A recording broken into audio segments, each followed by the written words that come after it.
The storm came out of nowhere, a vicious wall of wind and rain that swallowed the road ahead of me. My car's headlights barely pierced the downpour, and the wipers were useless against the sheets of water. I couldn't see more than a few feet in front of me, and when I finally spotted a sign for a hotel, I pulled in without hesitation. The place was called the Harrow Inn, a faded, sprawling building that looked like it had once been grand. Now, its paint was peeling, and the neon vacancy sign buzzed faintly in the dark. I told myself it was better than spending the night in my car and grabbed my bag. The lobby was eerily empty when I stepped inside. The air smelled musty, like old wood and damp carpet. A massive chandelier hung overhead, its crystals dulled with dust. Behind the desk sat a petite woman with a stiff smile. Her hair was pinned back in a neat bun, and her uniform looked decades out of fashion. "Welcome to the Harrow Inn," she said, her voice a little too cheerful. "How long will you be staying?" "Just the night," I replied. "I need a break from the storm." Her eyes flickered briefly to the window before settling on me again. She handed me a key without asking for payment or ID. It was an old skeleton key, heavy and ornate. The tag attached read Room 616. "Enjoy your stay," she said, her smile faltering for just a second. The elevator was out of order, so I climbed the grand staircase to the 6th floor. The hotel was unnervingly quiet, save for the occasional groan of the old building settling. When I reached my room, I hesitated. The door looked wrong. It was just a door, painted the same dull beige as the others, but something about it made my skin crawl. I shook off the feeling and unlocked it. The room was larger than I'd expected, with a plush bed, an antique desk, and a window that overlooked the parking lot. Everything was clean, but there was an undeniable sense of decay. The wallpaper was peeling at the edges, and the rug was threadbare in spots. I locked the door behind me and set my bag down. As I moved to close the curtains, I caught a glimpse of something strange in the parking lot below. A figure stood in the rain, unmoving, staring up at my window. I froze. The figure was too far away to make out any details, but the way it stood, perfectly still in the pouring rain, made my stomach twist. I stepped back, letting the curtain fall, and told myself it was just my imagination. I tried to sleep, but the room wouldn't let me. The silence was oppressive, broken only by the faint hum of the radiator. Every now and then, I thought I heard something, a creak of floorboards, the faint rustle of fabric, but whenever I listened closely, there was nothing. At some point, I drifted off, only to wake to the sound of faint knocking. Knock, knock, knock. It wasn't at the door.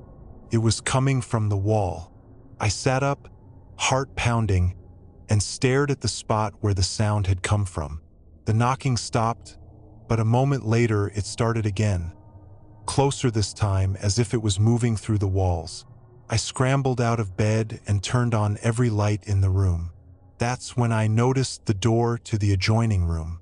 I hadn't paid attention to it before, assuming it was locked, but now it was slightly ajar, just enough for me to see the darkness beyond. "Hello," I called out, my voice shaky. No response. I approached the door, every instinct screaming at me to stay away.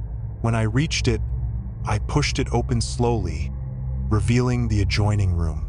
It was identical to mine in layout, but everything was wrong. The bed was unmade, the curtains torn. The walls were covered in deep scratches, as if something had clawed at them in desperation. And then there was the smell, a rancid metallic stench that made me gag. I backed away, slamming the door shut. I should have left then and there, but the storm outside was still raging, and I didn't trust myself to navigate the mountain roads in the dark. So, I barricaded the adjoining door with a chair and tried to convince myself that I was safe. The knocking returned. This time it was louder, more insistent, and it wasn't coming from the walls. It was coming from the hallway. I peered through the peephole but saw nothing. The knocking stopped, and for a moment there was silence. Then I heard it, the faint sound of footsteps, heavy and deliberate, moving down the hallway. I opened the door just a crack, enough to see the corridor stretching out before me. It was empty, but the footsteps continued, echoing faintly. I stepped into the hallway, clutching the key in my hand like a weapon. The footsteps grew louder, drawing me toward the far end of the corridor. The hallway seemed to stretch on forever. No matter how far I walked, the end never came closer. The doors on either side were identical, each one marked with a brass number. Every door was marked 616. Panic clawed at my chest as I spun around, trying to retrace my steps, but the hallway was the same in both directions. Endless doors, endless 616ths. The air grew colder, and the light from the sconces dimmed, casting long, flickering shadows. And then I saw it, a figure standing at the far end of the hall, motionless. It was the same figure I'd seen in the parking lot, but now it was closer. Too close. I ran. I didn't care where I was going.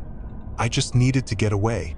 My footsteps echoed loudly in the endless corridor, but no matter how fast I ran, I couldn't escape the figure. It was always just at the edge of my vision, watching, waiting. Finally, I reached a door that wasn't marked 616. It was black, with no handle, and the air around it pulsed with an unnatural energy. I hesitated for only a moment before slamming my shoulder against it. The door gave way, and I stumbled into a dark, cavernous space. The room was massive, its walls covered in distorted reflections of myself. Each one moved independently, staring back at me with hollow eyes. In the center of the room stood a single chair. Sitting in it was me, or something that looked like me. Its face was twisted, its mouth stretched into an unnatural grin. It stared at me with empty eyes, and when it spoke, its voice was my own. "Welcome back," it said. "I don't remember how I got out. When I came to, I was sitting in my car, the harrow in nowhere in sight. The storm had passed, and the sun was rising over the mountains. The key to room 616 was still in my hand.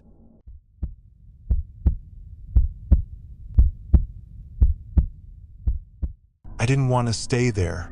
In fact, if I hadn't been so desperate, I would have driven straight past the Blackwood Lodge, with its crooked sign and flickering lanterns casting eerie shadows on the gravel driveway. But the storm had rolled in faster than I'd expected, and the winding mountain road was already treacherous. The lodge looked like it had been plucked from a different era. Its wooden exterior was weathered and dark, the kind of place that might have been charming in daylight but now radiated a sinister energy. I parked under a sagging awning and stepped inside, shaking the rain off my jacket. The lobby was small and dimly lit, with old oil paintings on the walls and a reception desk that looked like it hadn't been used in years. Behind it stood a tall man with sharp features and a deep scar running down his cheek. His eyes, cold and calculating, followed me as I approached. "Looking for a room?" he asked, his voice flat and devoid of warmth. "Yeah, just for the night," I said, glancing around. He hesitated, as if weighing some unspoken decision. Then he slid a key across the counter. It was brass, worn, and heavy, with the number 13 etched into it. "We're full except for this one," he said, his tone almost apologetic. "Lucky me," I muttered, trying to lighten the mood. He didn't smile. The hallway leading to room 13 was unervingly quiet. The carpet was threadbare, and the walls were lined with faded photographs of faceless people. I felt like their eyes were on me, though none of them had any. When I reached the door, I paused. The air around it felt different, heavy. as if the room itself was breathing, waiting. The key turned smoothly in the lock, and the door creaked open to reveal a surprisingly ordinary room. A bed, a dresser, a small table with a lamp. But there was something off, an intangible wrongness that I couldn't quite place. The first thing I noticed was the smell. A faint, acrid odor, like something had burned here a long time ago. The second thing was the clock on the nightstand. It wasn't digital, just an old-fashioned wind-up clock with 2 bells on top. It read 11:13 p.m., but the second hand wasn't moving. I tried to settle in, telling myself I was being ridiculous. It was just an old room in an old hotel. Still, I couldn't shake the feeling that I wasn't alone. As I unpacked my bag, I noticed something strange. The dresser had a single drawer, and when I pulled it open, there was a notebook inside. Its cover was tattered, and the pages were filled with scrawled handwriting, shaky and erratic. The entries were fragmented, frantic. "It watches me from the mirror. Don't turn off the light. Don't ever turn off the light. The clock doesn't stop. If you hear the knock, don't answer." I slammed the drawer shut, my heart pounding. It was just someone's idea of a joke, I told myself. A way to freak out whoever stayed here. That's when I noticed the mirror. It hung on the wall opposite the bed, large and ornate, with a frame carved to resemble twisting branches. I hadn't paid much attention to it before, but now I couldn't look away. The reflection was wrong. It wasn't immediate. At first glance, it seemed normal. But when I moved, the reflection lagged, as if it was watching me, deciding how to respond.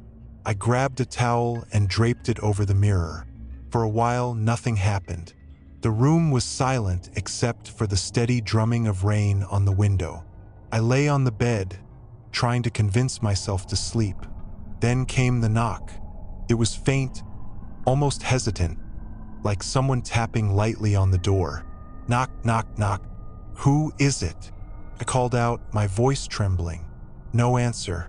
I waited, every muscle in my body tense. After a few minutes, I convinced myself it was just the wind or the pipes. I lay back down, pulling the covers up to my chin. The knock came again, louder this time. "Knock, knock, knock." I got up, heart pounding, and approached the door. The peephole was dark, no light, no movement. "Hello," I called again. The only response was silence. I tried to go back to bed, but sleep was impossible. The rain outside had stopped, leaving the room eerily quiet. Too quiet. And then I heard it, a faint scratching sound coming from the dresser. I froze, staring at the closed drawer. Slowly, the scratching grew louder, more frantic. It wasn't coming from inside the drawer. It was coming from underneath it. I stepped back, my breath coming in short gasps. The scratching stopped. Then the towel over the mirror fell.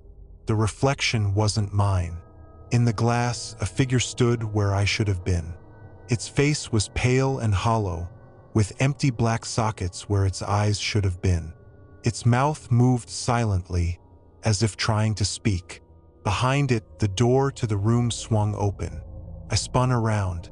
The door was still closed, but I could feel the air shift, cold and heavy, as if someone had just walked in. When I turned back to the mirror, the figure was gone. I grabbed my things and bolted for the door, but the handle wouldn't turn. I pulled and twisted with all my strength, but it was useless. The lights flickered, and the clock on the nightstand began to chime. Not softly, like a normal clock, but violently, a harsh metallic clang that reverberated through the room. Bang, bang, bang. The mirror began to crack, fractures spreading like spiderwebs. Through the cracks, I saw movement. Shadows writhing, shapes clawing their way toward the surface. The knocking returned, louder than ever. But it wasn't at the door. It was coming from inside the room. I don't know how I got out. One moment I was in the room, and the next I was standing in the parking lot, drenched in sweat and gasping for air. The lodge was dark, the windows empty. When I looked back at room 13, the light was still on. Through the window, I saw the figure in the mirror, watching me leave. The next day, I tried to find the Blackwood Lodge again. The road was the same, but the lodge was gone. All that remained was a stretch of overgrown weeds and a single brass key lying in the dirt, etched with the number 13.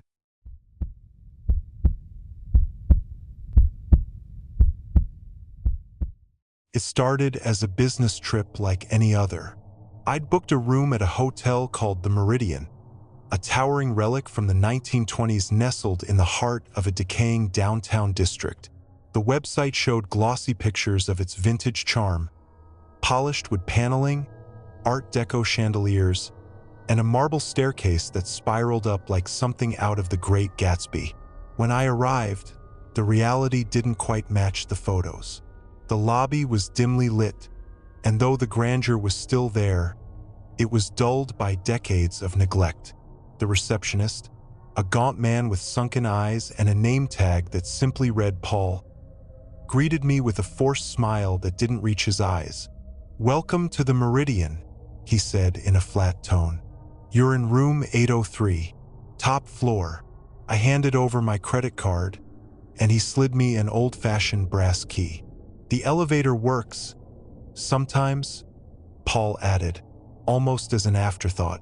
The elevator was one of those vintage cages with a sliding metal gate. It creaked and groaned as it ascended, each floor number lighting up dimly on a cracked panel. When it reached the 8th floor, the light flickered but didn't turn off, as if the elevator couldn't quite make up its mind to stop. The hallway was eerily silent. The air was heavy, carrying a faint metallic tang. A single bulb flickered overhead, casting jittery shadows along the faded red carpet. My room was at the far end, marked by an ornate brass number 803 bolted to the door. The key turned smoothly in the lock, but as I pushed the door open, I felt a strange resistance, as if the room itself was reluctant to let me in. The room was wrong. At first glance, it was just an old hotel room, worn carpet, a faded floral bedspread, and a dresser topped with a small, outdated TV. But something about it set my teeth on edge. The air felt colder than it should have, and the shadows seemed too deep, almost like they were layered. The window looked out onto nothing but a brick wall, even though I should have had a view of the city. I dropped my suitcase by the bed and tried to shake off the unease. It was late and I had a meeting early in the morning. That's when I noticed the mirror. It hung on the wall opposite the bed, larger than any mirror had any right to be. Its frame was ornate, carved with strange symbols that didn't look decorative so much as purposeful. I avoided looking at it as I changed and climbed into bed.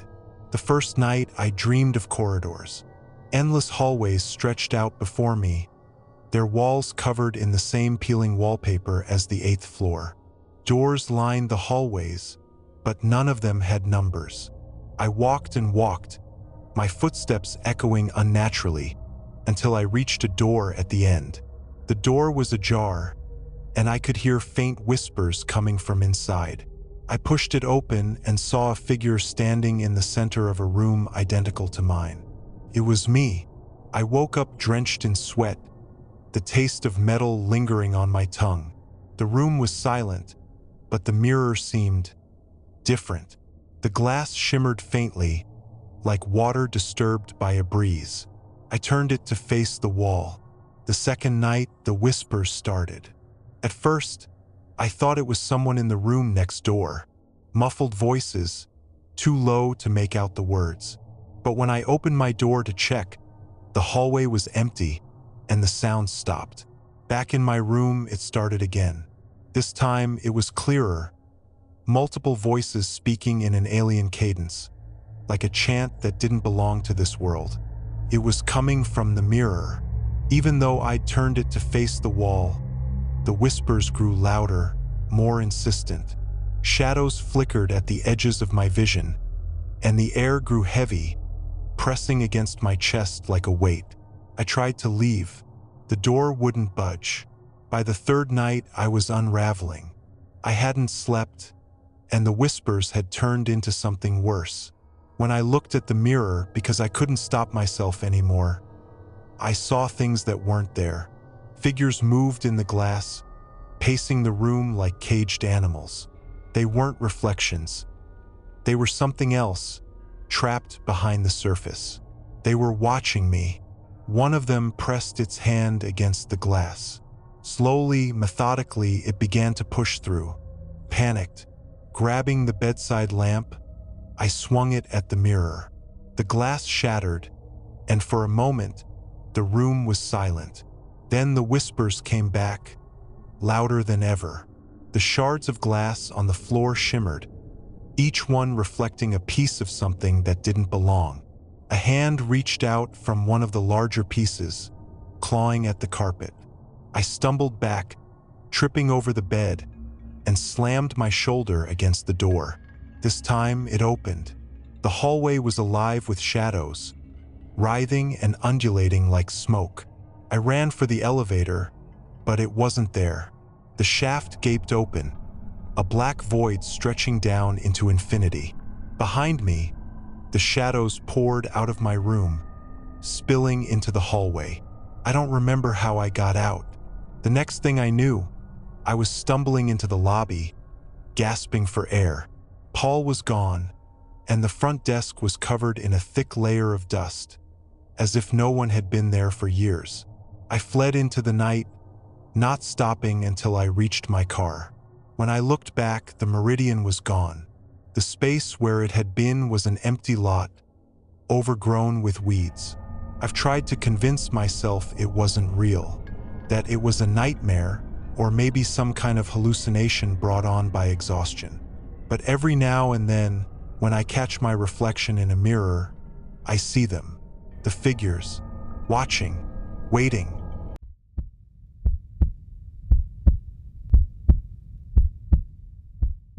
There are some places you stumble upon and wish you hadn't. This story begins on a rainy November night, when I found myself stranded on a back road deep in the Adirondack Mountains.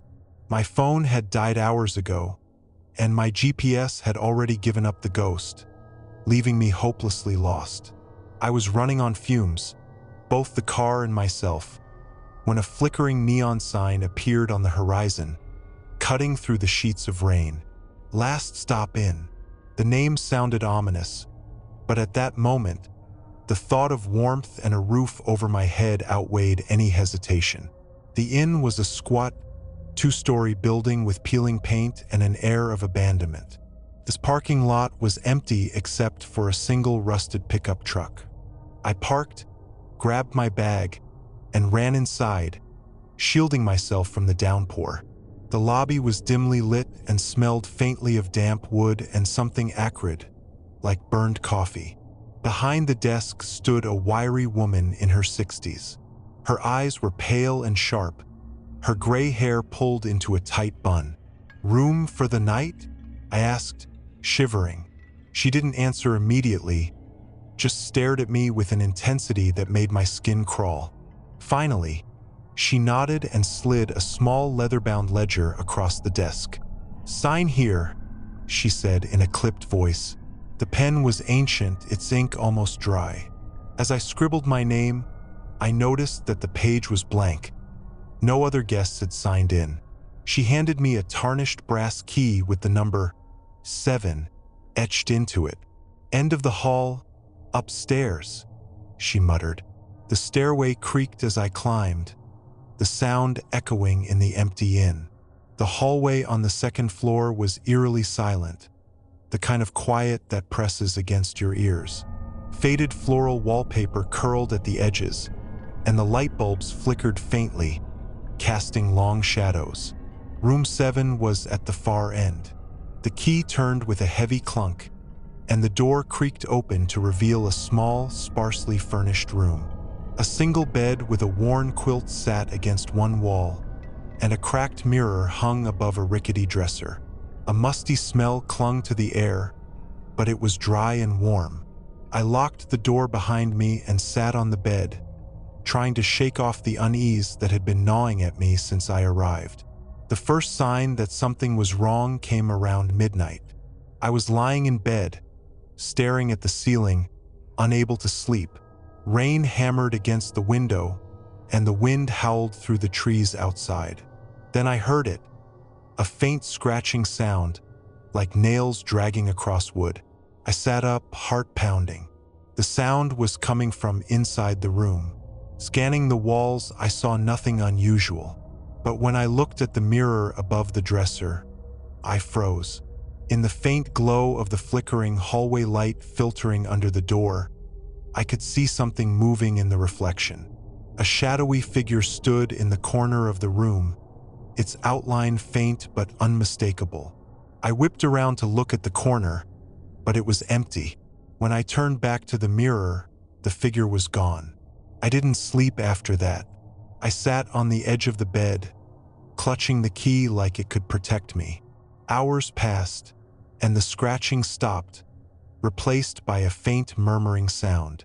At first, I thought it was the wind, but as it grew louder, I realized it was voices. Multiple voices, whispering just outside the door. Summoning every ounce of courage, I crept to the door and pressed my ear against it. The whispers were frantic, overlapping, like a crowd speaking in hushed tones. Then they stopped. The silence was worse. Suddenly, the doorknob began to rattle violently, as if someone or something was trying to get in. I stumbled back, my chest tight with panic. The rattling stopped just as abruptly as it had started, but I didn't dare open the door. Morning couldn't come soon enough. As the first pale rays of sunlight seeped through the window, I decided I couldn't stay another minute. I threw my belongings into my bag and hurried downstairs. The lobby was empty, and the woman at the desk was nowhere to be seen. I dropped the key on the counter and bolted for the door. Outside, the rain had stopped, and the world seemed unnaturally still. My car was where I'd left it, but as I approached, I noticed something that made my blood run cold. The windows were fogged up from the inside, and there were handprints, dozens of them, smearing the glass. I didn't stop to investigate. I jumped into the driver's seat, turned the key, and peeled out of the lot. It wasn't until I was miles down the road that I realized I hadn't seen the neon sign on my way out. When I glanced in the rearview mirror, the inn was gone. Weeks later, I tried to find information about the last stop inn, but there was nothing. No records, no mentions, not even a trace on old maps. I still don't know what happened that night, but sometimes, when I drive at night, I catch glimpses of shadows in the rearview mirror, and I swear I can hear faint whispers over the sound of the engine.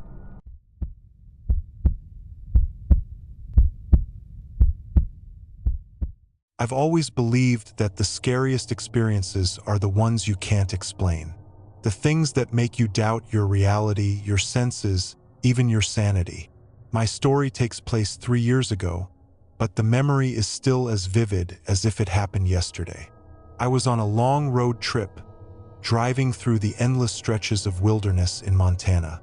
It was late October, and the landscape was painted in muted tones of brown and gray. The days were short, and the nights, well, they were blacker than any I'd ever known. I had underestimated how far apart towns were on this route. By the time the sun set, I realized I wasn't going to make it to the next city. My car's gas light blinked, and the road ahead seemed to stretch into an abyss. When I finally saw a dimly lit sign reading Ravenwood Hotel vacancy, I pulled over without a second thought. The building loomed out of the darkness, a relic from the early 1900s. Its facade was cracked, and its windows glinted like the eyes of something that knew too much. A faint glow came from the lobby. I hesitated but reminded myself I needed rest. "It's just for one night," I muttered under my breath, more to calm myself than anything. Inside, the air smelled faintly of mildew and something metallic. The wallpaper was faded and peeling, revealing scars of wood beneath. At the front desk stood an old man, his gray hair wispy and thin. He didn't smile when I approached. "Room for the night?" I asked. My voice echoed slightly, as if the room swallowed sound. He nodded without a word and slid a dusty ledger toward me. I signed my name, and he handed me an old-fashioned brass key with the number 204 engraved on it. "Top of the stairs," he said in a voice so raspy it was almost a whisper. The hallway upstairs was long and narrow, with flickering sconces casting weak pools of light on the threadbare carpet. My room was at the far end. I couldn't help but notice how the door handles on some of the other rooms were rusted, like they hadn't been touched in years. I unlocked the door to 204 and stepped inside. The room was small, with a bed, a dresser, and a single window that overlooked the dense forest outside. The curtains swayed slightly even though the window was shut tight. As I unpacked my overnight bag, I felt uneasy, the kind of unease that clings to your skin and refuses to let go. I chalked it up to exhaustion and crawled into bed. I woke up to a faint sound. At first, I thought it was the wind, but as I listened, I realized it was something else entirely. Whispering. It was faint, like a breeze carrying distant voices. I sat up in bed, my heart pounding. The sound seemed to be coming from the hallway. Cautiously, I opened the door and peeked out. The hallway was empty. The flickering sconces cast long shadows that seemed to move on their own. Then I saw it. At the far end of the hall, a door creaked open. Room 213. I froze. It hadn't been opened before. The whispers grew louder, almost beckoning me. I don't know why I moved toward the door. Curiosity, maybe, or some primal instinct to confront whatever it was. Inside, the room was dark, the air heavy with the scent of decay. The bed was stripped bare, and the walls were covered in strange, jagged marks. I took a step inside, and the door slammed shut behind me. My breath caught in my throat. I tried the handle, but it wouldn't budge. Then, the whispers turned into a low, guttural growl. I spun around and saw something that froze the blood in my veins. A figure stood in the corner, its outline barely visible in the darkness. It was tall, impossibly thin, and its head tilted unnaturally to the side as if observing me. "Get out!" it rasped, but its voice wasn't human. It sounded like many voices speaking at once. I didn't wait to see what would happen next. I pounded on the door, screaming until it finally gave way. I stumbled back into the hallway, my legs trembling beneath me. Back in my room, I locked the door and pushed the dresser in front of it. Sleep was impossible. I sat on the edge of the bed, clutching my car keys like they were a talisman. The whispers didn't stop. They seemed to come from the walls, the floor, even inside my head. When dawn finally broke, I bolted out of the room and down the stairs. The old man was gone, and the lobby was eerily silent. I left the key on the desk and ran to my car. As I drove away, I glanced in the rearview mirror. The hotel was gone. I don't know what I experienced that night, and I've tried not to think about it. But every now and then, I hear those whispers in my dreams. And when I wake up, I can still smell the faint scent of decay. Sometimes, I wonder if I ever truly left the Ravenwood Hotel, or if part of me stayed behind, trapped in room 204 forever. I've always believed that the scariest experiences are the ones you can't explain. The things that make you doubt your reality, your senses, even your sanity. My story takes place 3 years ago, but the memory is still as vivid as if it happened yesterday.